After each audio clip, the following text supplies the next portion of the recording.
الحمد لله وكفى وسلام على عباده الذين اصطفى أما بعد. قال تعالى في القرآن المجيد: يا بني آدم قد أنزلنا عليكم لباسا يواري سوآتكم وريشا ولباس التقوى ذلك خير. وقال النبي صلى الله عليه وسلم: كل ما شئت وألبس ما شئت. أخطأتك اثنتان: الصرف والمقيلة،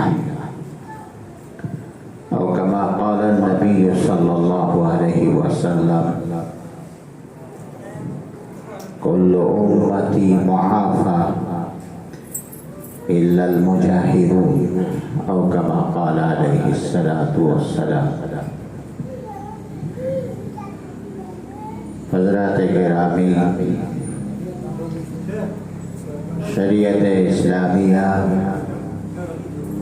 زندگی کے ہر شعبے کو محیط ہے، گھیرا ہوا ہے، اس لیے کہ یہ آسمان و زمین اللہ کا ہے،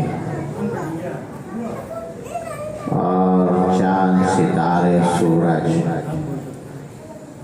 یہ سب اللہ کے مخلوقات میں سے ہیں. اور انس و جن، انسان اور جنات کو اللہ تعالیٰ نے اپنی عبادت کے لیے پیدا کیا ہے. لہذا ہم اس دنیا میں جو آئے ہیں وہ مختصر سے زندگی کو لے کر آئے ہیں. زندگی کے 15 سال تو بچپن اور لڑکپن میں گزر جاتا ہے، جو شرارت کی عمر میں گزرتی ہے. دنیا والوں کے پاس بھی ان کی غلطیاں معاف ہو جاتی ہیں، اور اللہ کے نزدیک بھی ان کی گناہوں کا پکڑ نہیں ہوتا جو 15 سال سے پہلے ہے. مثلا 15 سال سے پہلے کا بچہ اگر چوری کرتا ہے تو یہ گناہ میں نہیں آتا، پکڑ میں نہیں آتا، بلکہ ان کے والدین پکڑ میں آتے ہیں، اس لیے کہ انہوں نے تربیت صحیح نہیں دی ہے. تو 15 سال کا جو عرصہ گزرتا ہے وہ تو بالکل بے شعور انجان میں گزرتا ہے، اور 15 کے بعد تقریباً 25 تک 30 تک جو گزرتا ہے وہ جوانی میں گزر جاتا ہے. اور پھر شادی بیاہ کا مسئلہ، پھر اولاد کا، پھر اس کے بعد 40 سال کے بعد بیماریاں ہر جانب سے انسان کو گھیر لاتی ہیں. تو اس حساب سے انسان مختصر سی زندگی لے کر آیا ہے. تو پھر جب سارے مخلوقات اللہ کے ہیں تو انسان بھی اللہ ہی کا ہے، اور اس کو زندگی جو گزارنی ہے وہ بھی اللہ کے بتائے ہوئے طریقے پر ہی گزارنا ہے. تو لہذا انسان کی زندگی کا ہر پہلو شریعت کے قانون نافذ ہوگا. وہ یہ نہیں کہہ سکتا کہ میری زندگی اور میری مرضی، یہ کہہ نہیں سکتا. نہ تو زندگی اس کی ہے نہ مرضی اس کی ہے. اگر زندگی اس کی ہوتی تو پھر مرتا ہی نہیں، پھر بیمار ہوتا ہی نہیں. کون ہے جو بیمار ہونا چاہتا ہے؟ کون ہے جو مرنا چاہتا ہے؟ ہر ایک صحت سے رہنا اور مزید زندگی گزارنے ہی کو چاہتا ہے. تو لہٰذا یہ نعرہ لگانا میری مرضی اور میری زندگی، یہ ضائع ہے، فضول بات ہے. تو لہٰذا انسان کے، خصوصاً مسلمانوں کے زندگی کے ہر شعبے میں، ہر قدم پر اسلام کے احکامات گھیرے ہوئے ہیں، جہاں کہ فرمایا کہ اگر وہ سر پہ بال رکھتا ہے تو پھر سر کے بال کے احکامات شریعت میں نافذ ہوں گے کہ اس بال پر وہ تیل لگائیں، کنگھی کریں اور بال کو ایسا نہ کاٹیں جو اوپر چونڈے کی طرح ہو اور اطراف میں دیوک کی طرح نہ کاٹا جائے، اس کے بارے میں بھی وعید ہے۔ تو جب انسان اپنے بال تک کا مالک نہیں ہے تو پھر کس چیز کا مالک ہو سکتا ہے؟ تو لہذا انہی چیزوں میں سے ایک مسلمانوں کا لباس بھی اسلام نے نافذ کیا ہے، اور مسلمان مرد ہو یا عورت جو لباس پہنتے ہیں وہ بھی شریعت اسلامیہ کے حکم کے مطابق ہونی چاہیے، اور اگر کوئی شریعت کے خلاف زیبتن کریں گے لباس تو پھر فتنے پیدا ہوں گے، لڑائیاں اور یانیت، عیاشیاں، بدنظریاں، زنا، یہ سب صادق ہوتے ہیں۔ تو لہذا یہ نہ کہا جائے کہ وطن مختلف ہے، مزاج مختلف ہے، اس لیے لباس بھی ہماری مرضی کے مطابق ہونی چاہیے، یہ غلط بات ہے۔ اور اگر ہماری مرضی کے مطابق اگر لباس ہوتا تو پھر رسول اللہ صلی اللہ علیہ وسلم کو لباس کے متعلق کہنے کی کیا ضرورت پڑتی ہے؟ تو لہذا یہ نہ کہا جائے لباس تو بالکل ظاہر ہے، یہ کیا اثر کرتا ہے؟ دین تو اندر سے تعلق رکھتا ہے، بدن سے تعلق رکھتا ہے، دل سے تعلق رکھتا ہے۔ لباس تو اوپر کی چیز ہے، اس کی کیا ضرورت ہے؟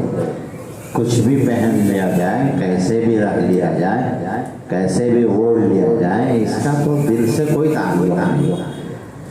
حالانکہ یہ سوچ اور یہ باتیں غلط ہیں۔ لباس کا اثر دل پر بھی پڑتا ہے، جسم پر بھی پڑتا ہے، روح پر بھی پڑتا ہے، ظاہر پر بھی پڑتا ہے اور باطن پر بھی پڑتا ہے۔ حضرت عمر رضی اللہ عنہ مسجد نبوی میں خطبہ ارشاد فرمایا ایک مرتبہ، اور بالکل شاندار جھبا پہنے ہوئے تھے اور بہت قیمتی جھبا، شاندار جھبا پہن کر آپ تقریر فرمایا۔ پھر واپس ہوئے تو اپنا جھبا جسم سے نکال کر فرمایا کہ پھر میں کبھی اس کو نہیں پہنوں گا، اس لیے کہ اس کے پہننے کی وجہ سے میرے دل میں تکبر کا احساس ہوا کہ میں نے آج قیمتی جھبا پہنا ہوں، شاندار جھبا پہنا۔ تو معلوم یہ ہوا کہ جن آنکھوں نے پیغمبر کو دیکھا، جو پیغمبر کی زبانی جس کو جنتی ہونے کی بشارت دی گئی، ایسے شخص پر لباس اثر پڑ سکتا ہے جسم اور روح پر، تو ہمارا کیا حساب ہے؟ تو لہذا جبے کا لباس کا اثر باطن پر بھی پڑتا ہے، ظاہر پر بھی پڑتا ہے۔ یہ نہ کہیں کہ اس کا دین اور اسلام کا تعلق تو باطن سے ہے، دل سے ہے، لباس سے اس کا کیا لینا دینا؟ حضرات، جب یہ پھل ہے، وہ پھل جب سڑتا ہے تبھی اس کا اثر چھلکے میں نظر آتا ہے۔ لہذا جس کا باطن خراب ہوتا ہے، جو دل سے برا ہوتا ہے، اسی کا اثر لباس پر پڑتا ہے، اور جس کا دل صاف ہوتا ہے، جس کا دل اسلام کی طرف مائل ہوتا ہے، شریعت مصطفی پر چلنے کا خواہش مند ہوتا ہے، اس کا اثر لباس پر بھی پڑتا ہے۔ لہذا جب پھل سڑا ہوا اندر سے ہوتا ہے، اس کا اثر چھلکے پر پڑتا ہے، تو باطن کا اثر ظاہر پر پڑتا ہے۔ اسی طرح انسان کے دل کے باطن کی چیز ظاہر پر نظر آتی ہے۔ اور ہم ایسے ہیں دنیاوی چیزوں میں ہم ظاہر کو بھی دیکھتے ہیں باطن کو بھی دیکھتے ہیں.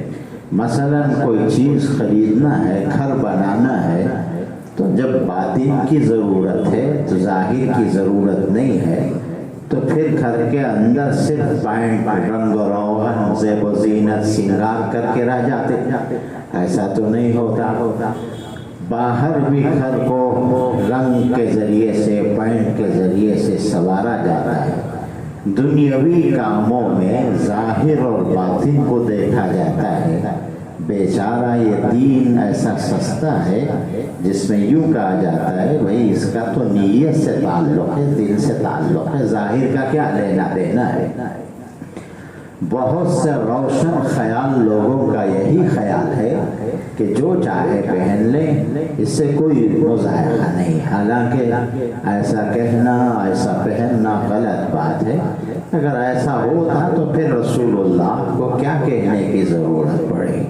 پیغمبر نے فرمایا کہ کل ما شئت والبس ما شئت ما اخطأت اسنان صرف و مخیلہ. جو چاہے تم کھا لو، جو چاہے تم پہن لو، لیکن خبردار دو چیزوں سے محفوظ رکھنا اپنے لباس کو. ایک جس میں اسراف نہ ہو، اور دوسرا تکبر نہ ہو، نمائش نہ ہو. لباس پہننے میں تین چیزیں مد نظر ہوتی ہیں، پیش نظر ہوتی ہیں. ایک آسائش، یعنی لباس کو بہترین انداز میں سینا اور بہترین کپڑا لینا، اس کی گنجائش، اس کو آسائش کہتے ہیں. پھر لباس پہننے کے بعد جس سے آرام ملے، اس کا نام آرائش ہے. تو لباس پہننے میں آسائش اور آرائش ان دونوں کی اجازت ہے، نمائش کی اجازت نہیں ہے کہ دکھاوے کے لیے پہنا جائے، تکبر کے لیے پہنا جائے، فیشن کے طور پر پہنا جائے، اس کی اجازت نہیں ہے. تو اسی لیے فرمایا کہ اللہ تعالیٰ نے وَذَرُوا ظَاهِرَ الْإِثْمِ وَبَاطِنَهُ، ظاہر کا بھی گناہ چھوڑ دو، باطن کے گناہ بھی چھوڑ دو.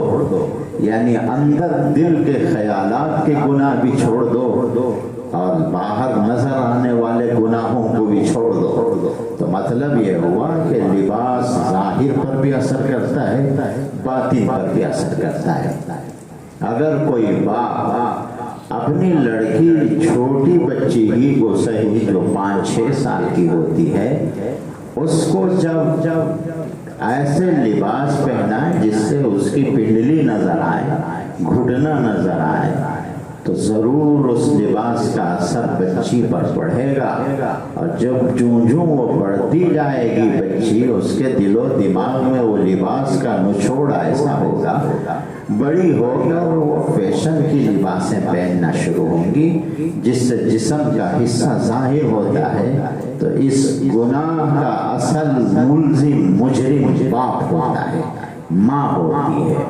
اس لیے ایسے لباس بچپن ہی سے پہنایا جائے بچوں کو، جن کو آگے چل کر قیمتی لباس پہننے کا شوق نہ رہے اور دکھاوے کے پہننے کا شوق اور ذوق نہ رہے. تو اسلام ہر چیز پر ہماری رہنمائی کی ہے، حکم گیری کی ہے. اور یہ چھوڑ دیں کہ دنیا والے کیا کہیں گے کہ یہ لباس پہن کے میں جاؤں. میں یہ نہیں کہتا کہ قیمتی لباس نہ پہنے، اجازت دی گئی ہے کہ قیمتی پہنے. میں یہ نہیں کہتا کہ صرف جھبا ہی پہنا جائے، صرف شرعی ظاہری پہنا جائے، اجازت ہے ہر چیز پہننے کا. لیکن یہ بات نمائش کا نہ ہو، تکبر کا نہ ہو، قیمتی لباس کا شوق ذوق نہ ہو.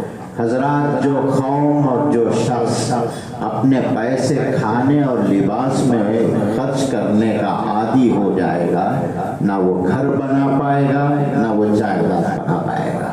بس اچھا اوڑھنے میں، لوگوں کو دکھانے میں اپنی پوری جائیداد خرچ ہو جائے گی. جو بندہ جائیداد بنانا چاہتا ہے، خاص مکان بنانا چاہتا ہے، وہ اپنے منہ کو بھی کنٹرول میں رکھیں کھانے پینے کے مزے اڑانے میں اور اچھے اچھے کپڑے پہن کر دکھانے میں، یہ دو چیزیں چھوڑے گا تو پھر جائیداد بنے گی، کوئی چیز بچے گی۔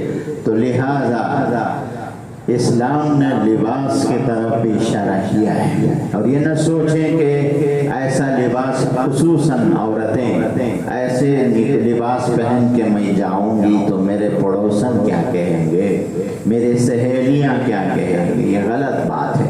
اللہ تعالیٰ فرماتے مَا لَكُم مِّن دُونِ اللَّهِ مِن وَلِيٍّ وَلَا نَصِيرٍ، جب تم عذاب کے گھیرے میں آ جاؤ تو کیا تمہارا کوئی دوست ہے جو بچائے گا؟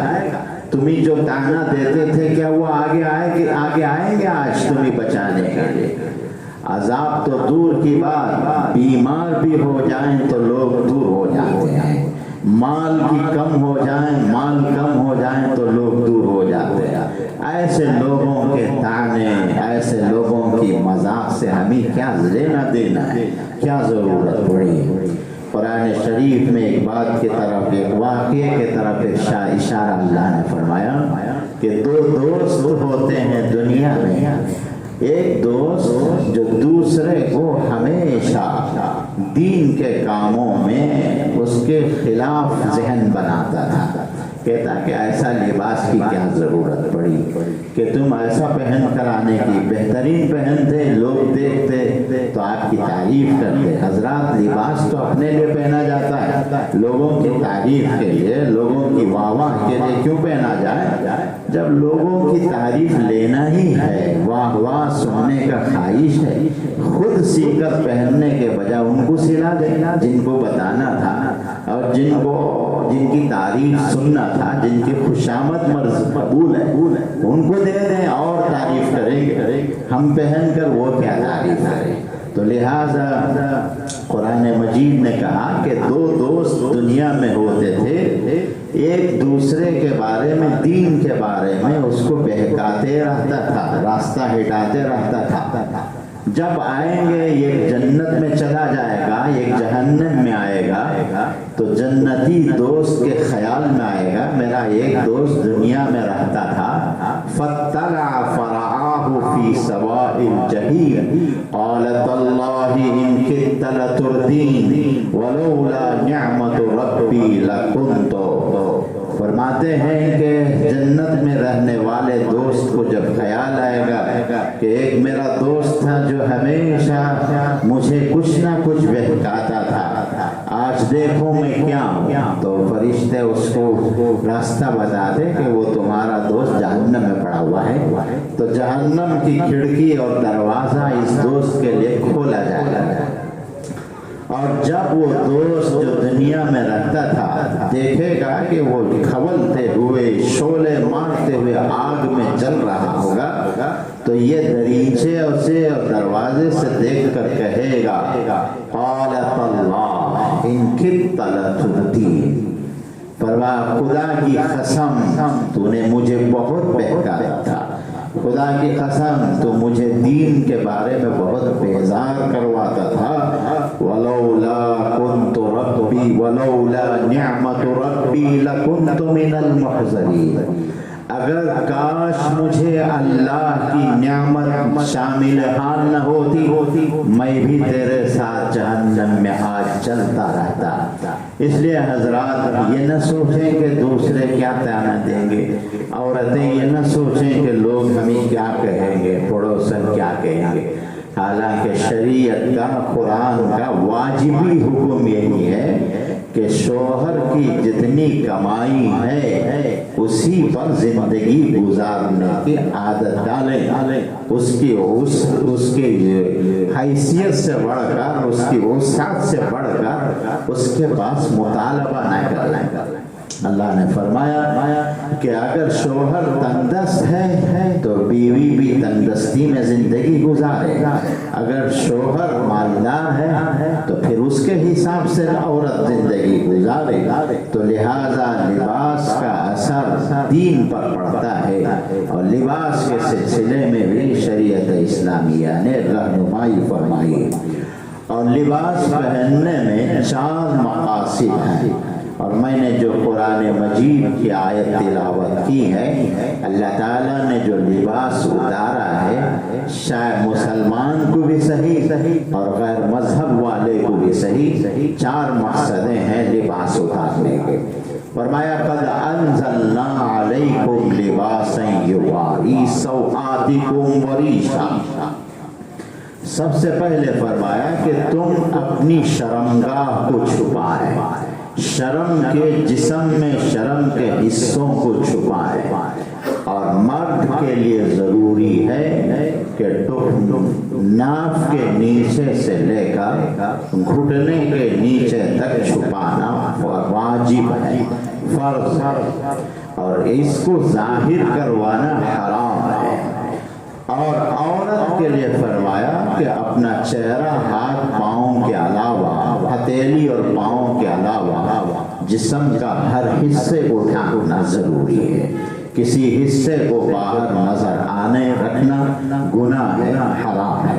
اور یہ بات یاد رکھیں کہ اگر کوئی ایسا لباس پہنے جس سے عورت کی وہ چیز جو ظاہر ہونا حرام ہے، اور اس لباس میں وہ عورت کا عضو ظاہر ہوتا ہے، اور اس عضو کو اور ایک عورت دیکھتی ہے تو بھی حرام ہے۔ مطلب یہ ہے کہ عورت کی شرم کے عضووں کو دیکھنا عورت کے لیے حرام ہے، مرد کی شرم کی عضووں کو دیکھنا مرد کے لیے حرام ہے۔ جب دونوں آپس میں ایک دوسرے کو حرام ہے تو پھر مرد عورت کو کیسے دیکھ سکے گا، اور عورت کیسے مرد کو دیکھ سکے گی؟ تو لہذا لباس کا پہلا مقصد اپنے شرم کے اعضاؤں کو چھپانا ہے، اور دوسرا مقصد، اور اس میں 3 عیب ہیں لباس پہننے میں، ان 3 عیبوں سے بچنا۔ سب سے پہلا فرمایا کہ ایسا لباس پہننا، اتنا باریک لباس پہننا جس میں چھپائے جانے والے عضو ظاہر ہوتے ہو۔ سرکار نے فرمایا کہ رب کاسیات عاریات، بہت سی عورتیں ہوں گی قیامت کے قریب، وہ ایسی لباس پہنے گی، لباس پہننے کے باوجود وہ ننگی ہوگی، برہنہ ہوں گی۔ اس کے 3 بیان فرمایا محدثین نے، 3 مطالب بیان فرمایا۔ ایک فرمایا کہ ایسا لباس جو بالکل باریک ہو، جس سے عضو ظاہر ہوتا ہو، یہ نہ پہننے کے برابر ہے، کوئی مقصد حاصل نہیں ہوگا یہ لباس پہن کر۔ اور دوسرا لباس اتنا بالکل سخت لباس، یعنی تنگ لباس اور بالکل ٹائٹ لباس جس سے عضو ظاہر ہوتا ہو، یہ بھی حرام ہے۔ اور تیسرا لباس جو اتنا ڈھیلا ڈھالا ہو، جب آدمی جھکیں یا اٹھیں جس سے عضو ظاہر ہو، یہ بھی حرام ہے۔ لباس پہننے میں ان 3 عیبوں سے خود بھی بچنا ہے، اپنی بیویوں کو بھی بچانی ہے، اور اپنی اولاد کو بھی بچانا ہے۔ حضرات، دین کا اصلاح، لوگوں کے اخلاق بنانا دوسروں کے گھروں سے شروع نہیں ہوگا، اپنے گھروں سے شروع ہوگا، اپنی اولاد سے شروع ہوگا۔ آپ کو پتہ ہے کہ جب پیغمبر کو نبی بنایا گیا 40 سال کے بعد نبوت ملی تو دین کے دعوت کا حکم دیا گیا۔ پیغمبر نے اللہ سے پوچھا کہ سب سے پہلے میں کس کو دعوت دوں؟ کیا میرے پڑوسی کو دوں، یا میرے ساتھی کو دوں، یا میں جاننے پہچاننے والوں کو دعوت دینا شروع کروں اسلام کی؟ اللہ نے فرمایا وَأَنذِرْ عَشِيرَتَكَ الْأَقْرَبِينَ، فرمایا کہ سب سے پہلے تم اپنے رشتہ داروں سے شروع کرو، اپنے رشتہ داروں کو ڈراؤ اللہ کے عذاب سے۔ تو اس وقت اللہ کے پیغمبر نے اپنی پھوپھیوں کو دعوت دی اور اپنے رشتہ داروں کو دعوت دی، اس کے بعد پھر غیروں۔ تو لہذا لباس کا اثر اپنے گھروں سے شروع ہوگا تو پھر پورا معاشرہ بنے گا، اور دوسروں کی فکر سے پہلے اپنی فکر کی جائے۔ اللہ نے فرمایا یا ایھا الذین آمنوا قوا انفسکم واہلیکم نارا، سب سے پہلے تم بچو آگ سے، پھر اپنی آل اولاد کو بچاؤ، پھر بعد دوسروں کا خیال کرو کہ